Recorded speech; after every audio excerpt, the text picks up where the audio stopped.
इस आदमी ने अपनी ही पत्नी को सौतीली बिल्डिंग के टेरेस से धक्का दे दिया क्योंकि वो कभी मां नहीं बन सकती थी। महिला बिल्डिंग से नीचे गिर रही थी, लेकिन किस्मत अच्छी थी। नीचे गिरते समय वो एक तार को पकड़ लेती है और जोर जोर से चिल्लाने लगती है। तभी नीचे से दादी अपनी थार में घर जा रही होती है। चिल्लाने की आवाज सुनकर वो थार रोकती है और ऊपर देखती है। फिर वो अपने दोस्त को कॉल करती है और हेलीकॉप्टर को बुलाती है। हेलीकॉप्टर आता है और दादी के सामने रुकता है।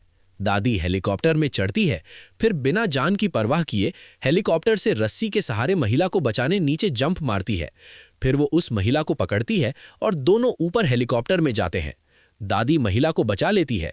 फिर महिला रोने लगती है क्योंकि किसी ने दादी के लिए लाइक या सब्सक्राइब तक नहीं किया। ये दादी जिस भी चीज को छूती है वो सोने की बन जाती है। दरअसल दादी अपने घर आ रही होती है, तभी रास्ते में अचानक घोड़े का पैर एक चमत्कार एक चीज से टकराता है। दादी नीचे उतरती हैं और देखती हैं मिट्टी में दबी हुई एक पुरानी पेंसिल पड़ी होती है। दादी उस पेंसिल को उठा लेती हैं और उसे लेकर अपने घर आ जाती हैं। दादी जैसे ही पेंसिल से कुछ लिखती हैं, उसमें से आवाज आती है, तुम जो भी लिखोगी वो हकीकत बन जाएगा। दादी पेंसिल से लिखती है, मैं जिस भी चीज को छूं वो सोने की बन जाए। अब दादी जिस भी चीज को छूती है वो सोने की बन जाती है। धीरे धीरे उसने सारी चीजों को सोने की बना दिया, लेकिन जैसे ही वो खाने को छूती है वो भी सोने का बन जाता है। बेचारी दादी भूख से बेहाल होकर पेंसिल को सारी बात बताती है, लेकिन पेंसिल कहती है, ये सब तभी खत्म होगा जब सब लोग लाइक और सब्सक्राइब करेंगे। दादी और बाकी महिलाएं बस से पहाड़ों के बीच होकर नौकरी की छुट्टी में अपने अपने घर वालों से मिलने जा रही थीं। सबके चेहरों पर खुशी झलक रही थी।